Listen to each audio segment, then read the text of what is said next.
আমরা জানি প্রচারই প্রসার, কিন্তু আমরা মাঝে মাঝে এত অতিরঞ্জিত প্রচার করি যে জিনিসটা যেরকম না আমরা সেরকমটাই দেখাই। আজকে সেরকম একটা হাইট রেস্টুরেন্ট নিয়ে রিভিউ দিচ্ছি।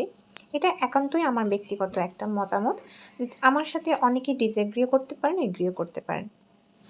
রেস্টুরেন্টটা হচ্ছে পালঙ্কি রেস্টুরেন্ট, যেটা ইনানিতে, যেটা এখন পর্যন্ত প্রায় সবাই হয়তো জানে এই রেস্টুরেন্টের ব্যাপারে। আমরা ওখানে গিয়ে যা দেখি, সেখানে তিল পরিমাণ জায়গা ছিল না মানুষের বসার, এত পরিমাণে ভিড় ছিল।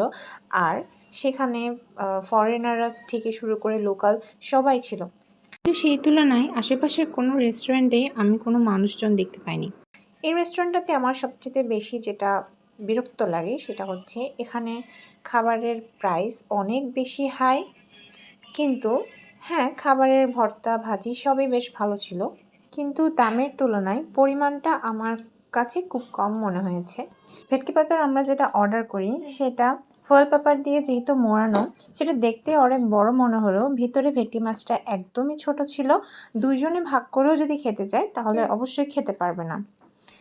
আমার কাছে ভেটকি মাছের পাতুরির টেস্টটা একদমই অ্যাভারেজ লেগেছে, তবে ঘি দেওয়া ডালটা সবার বেশ ভালো লেগেছিল। মনে হয় রেস্টুরেন্টের সবাইকে আকর্ষণ করার একটা কারণ হচ্ছে কাঁসার থালায় পরিবেশন। হ্যাঁ, এই জিনিসটা বেশ ইউনিক। আর তাদের সাজানো বাগানটা খুবই সুন্দর, চারিদিকে সব পিটুনিয়া ফুল, বিভিন্ন রঙের পিটুনিয়া ফুল, দেখতে খুব সুন্দর লাগছিল। এই জিনিসগুলো দেখতে আমার খুব ভালো লাগে। তবে যে জিনিসটা বারবার বলবো সেটা হচ্ছে খাবারটার প্রাইস আর একটু কম হলে খাবারটাও ভালো লাগতো। আজ এ পর্যন্তই, টাটা, বাই বাই।